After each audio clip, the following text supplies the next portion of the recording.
I just got pulled over right in front of me. Awesome. Not driving a Tesla. Oh, I love it. Let's talk about pre-auths. We've all been told they're here to protect patients from doctors doing unnecessary procedures and to keep costs in check. Yeah, those insurance companies really care about us, don't they? But here's the question for you. Who are they actually protecting us from? Are pre-auths designed to stop so-called evil physicians from stealing your money? Or are they designed to stop the very real health systems from taking all of your money? I'll tell you where I stand. If we were serious about protecting patients and taxpayers, here's the rule. In every nonprofit health system, that includes all the academics, I do a pre-authorization for every single item. Stack them all up, and I'd make those people prove it till they were blue in the face. Because those are the organizations that have mastered the art of overbilling, upcoding, and running the meter like a taxi driver stuck in old New York traffic. And I know New York traffic. But an independent physician, physician-owned hospital, ambulatory surgery center, I don't need any pre-authorizations. None. I trust the people doing the work. See, pre-auths aren't about patients. They're about power. Health systems and politicians love them because they lock in their dominance. Insurance companies love them because they keep the brakes on everyone except the big boys who know how to game the system. I taught you something you didn't know, did you? Now, here's where I break ranks a little bit.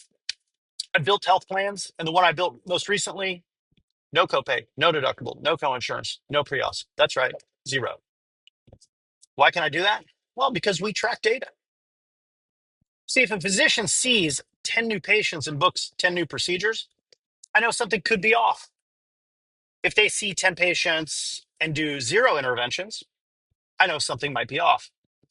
I don't need a bureaucrat in Chicago at HCSC faxing forms back and forth out of Chicago. Nasty. I need ratios. I need visibility.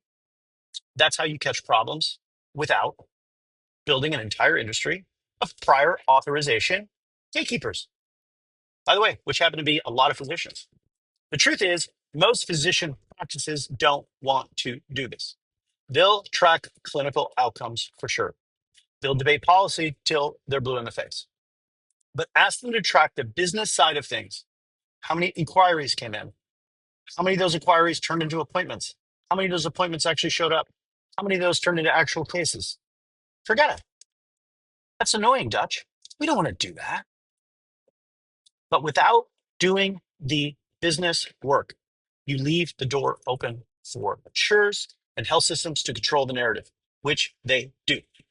So let's call it like it is. Pre-authorization is a blunt weapon for a broken system, and it's used against independent physicians and independent practitioners across the country. It is abusive, and if we use it against health systems, it might be the only thing that would ever keep them honest.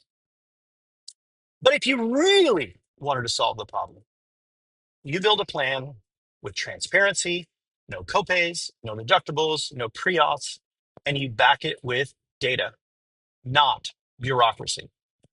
That's how you get to trust without red tape. That's how you protect patients instead of profits. Rojas out.